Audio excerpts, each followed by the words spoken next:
नहीं, देखिए ये तो सवाल बाद में तय होगा। सबसे महत्वपूर्ण फिर भी कुछ सेकुलर चेहरे आपको तो लगते होंगे ना कि हाँ ये सेकुलर चेहरे हैं। यूपीए नहीं, सीधे तौर पे मैं आ रहा हूँ ना, ये तो एनडीए में तय होगा। भारतीय जनता पार्टी बड़ी पार्टी है, वो अपने नेता को अनाउंस करेगी। हमने कहा है कि नेताओं का ये मापदंड होना चाहिए। ठीक, अब तो बड़ी पार्टी है, उसको बोलना पड़ेगा। और सबसे बड़ी बात है कि यूपीए की सरकार जब भ्रष्टाचार के आरोप में घिरी हुई है, हाँ, तो ये गठबंधन के बदौलत ही देश की राजनीति का आप नेतृत्व कीजिएगा, तो थोड़ी सी अपनी भूमिका का विस्तार करना चाहिए और सहृदयता दिखानी चाहिए। अगर देश की राजनीति में आपको हस्तक्षेप करना है, देश के प्रधानमंत्री के पद पर जाना है, तो ऐसा व्यक्ति जिसके बारे में, जिस पर उंगली उठे समाज में और कानून के नजरों में भी उंगली उठी हुई है, वैसा व्यक्ति को क्यों आप कबूल करना चाहते हैं? आखिर कौन सी आपकी मजबूरी है? आपकी एक विरासत थी कि लंबे दौर के बाद आप देश में अटल बिहारी वाजपेयी अगर स्पष्ट रूप से आप बोल रहे हैं के मालिक को आपने बनाया था। बिल्कुल, आप स्पष्ट रूप से बोल रहे हैं इस मसले पर। आप कह रहे हैं कि साहब एक व्यक्ति जिसके ऊपर सवाल उठते रहे हों, आप ऐसे व्यक्ति के ऊपर कैसे उसको जो है जगह दे सकते हैं, उसको इस बड़े पद पर के लिए उम्मीदवार बना सकते हैं। सवाल यह है कि इसके अलावा विकल्प भी तो कुछ जेडीयू के पास होगा कि साहब ये सेकुलर चेहरे हैं, अगर ये चेहरे आते तो हमें कोई आपत्ति नहीं होगी कम से कम।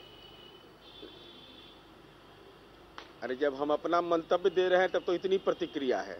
हम विकल्प किस बात का देंगे? विकल्प तो भारतीय जनता पार्टी देगी।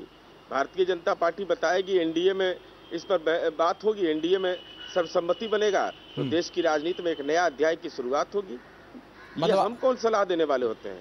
हमने तो केवल ये कहा है कि इन मापदंडों पर देश के प्रधानमंत्री के पद के पर जो व्यक्ति जाए, नामित हो, हाँ, उनका चयन किया जाना चाहिए। हमने ये भी कहा कि हम कोई दौड़ में नहीं है। मतलब आपको लगता है कि बीजेपी में कुछ सेकुलर चेहरे हैं ऐसे दल में हैं, अगर करने की भूमिका में, अगर आप ये बात कहते रहे हैं और बीजेपी, अगर आप जो पार्टी, आप हार्डलाइनर पार्टी भी कहते हैं साथ में, कुछ चीजें उसके साथ जुड़ी हुई रही हैं, ऐसे में क्या आपको लगता है कि सेकुलर कुछ चेहरे हैं जिनको की तरजीह दी जा सकती है? वो चेहरे कौन से, कम से कम उधर इशारा तो होना चाहिए।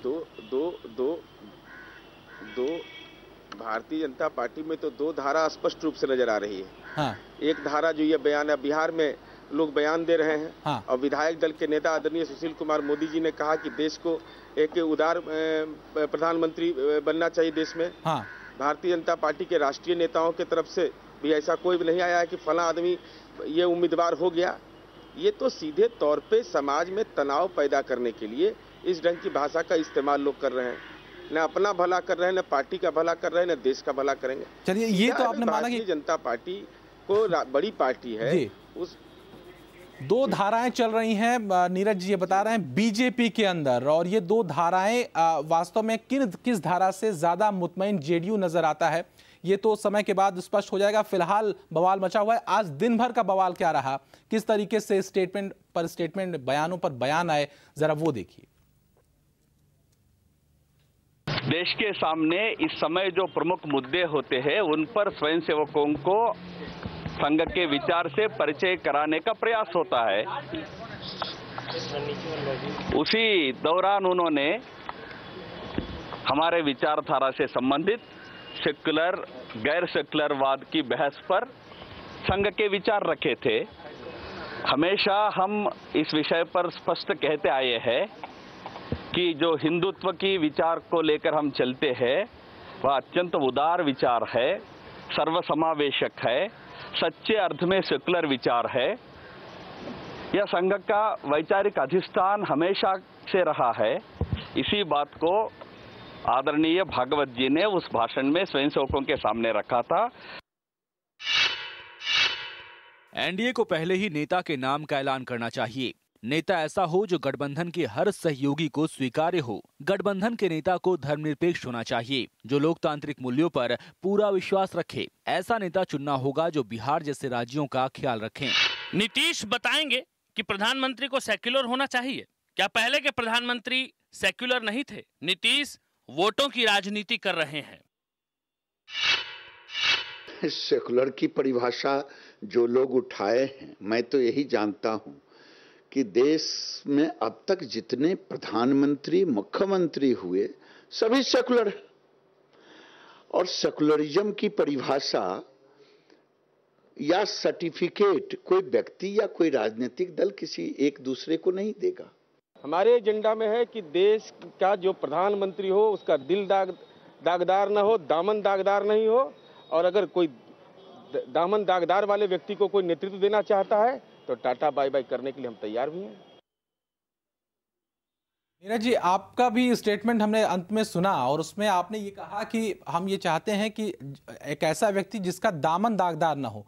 ऐसे अगर इस तरह के नेताओं की बात अगर बीजेपी के अंदर करें तो मुझे लगता है कि दूसरा नंबर ऑप्शन आडवाणी जी का आ रहा था, और आडवाणी जी भी खुद बाबरी मस्जिद मामले में कुछ उनका भी नाम सामने आया था। तो ऐसी स्थिति में कहीं आपको लगता है कि दागदार अगर नेताओं की छवि जो आप कह रहे हैं कि ऐसे लोगों से परहेज करना चाहिए, तो बीजेपी में तो कैसे आप ढूंढेंगे, या कौन से वो नेता होंगे?